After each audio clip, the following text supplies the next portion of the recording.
जितने ये 12 इमाम हैं हमारे अहले सुन्नत का नजरिया, गौर से सुनो। हमारे नजरिए में 12 ही नहीं 12 भी हैं। मैं इस पर कभी बात करूंगा, मौका मिला। 12 ही नहीं 12 ही कह दिया जाए, बाकी खत्म और कोई नहीं। कोई इमाम नहीं क़यामत तक 12 ही हैं। हम कहते हैं ही नहीं बी।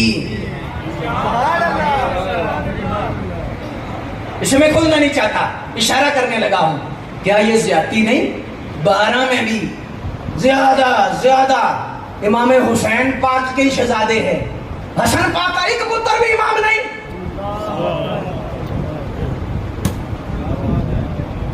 इमाम हसन का कोई बेटा इमाम नहीं। मैं इमाम हसन के एक बेटे का नहीं 2 बेटों का नाम लेने लगा हूं, जिनको आप भी जानते हैं। इमाम हसन के शहजादों का नाम लेने लगा हूं। और इमाम हसन के एक शहजादे का नाम गौसे आजम अब्दुल कादिर जिलानी है और एक शहजादे का नाम दाता अली हजवेरी है।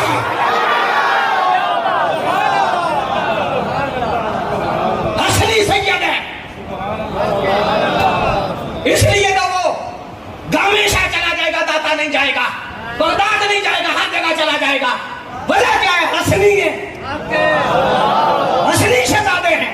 तो हसनी होने की वजह से ये मसला है, और उन्हें तो मसला है। और उस हवाले से भी मैं एक जुमला कहने लगा हूं, ये रसूलुल्लाह का अपना फरमान है। फरमाया इब्न हाजा सैयद, ये मेरा बेटा सैयद हसन है जो सुलह कराएगा, जिसकी मोहर सरकार ने लगाई। तो जब सुलह कर दी, अल्लाहु अकबर, मौला अली के बाद रब्बे काबा की कसम, इस कायनात में कोई बड़ा सैयद इमाम हसन से दिखाओ। कोई बड़ा सैयद सरकार ने सबसे पहले जिसे सैयद कहा है, इब्न हाजा सैयद, मौला अली के बाद जो सबसे बड़े सैयद हैं। अच्छा मैं ये कह लूं, सबसे बड़े शाहजी हैं कौन है? दवाई थोड़ी सी कड़वी है, मुंह नहीं बनाना। मुंह वही बनाएगा जो बीमार है, जो तंदुरुस्त है उसका चेहरा चमक जाएगा। सबसे बड़े शाहजी कौन है? इमाम हसन। जोर से बोलो। मौला अली के बाद सबसे बड़े शाहजी कौन है? जोर से बोलो, कौन है?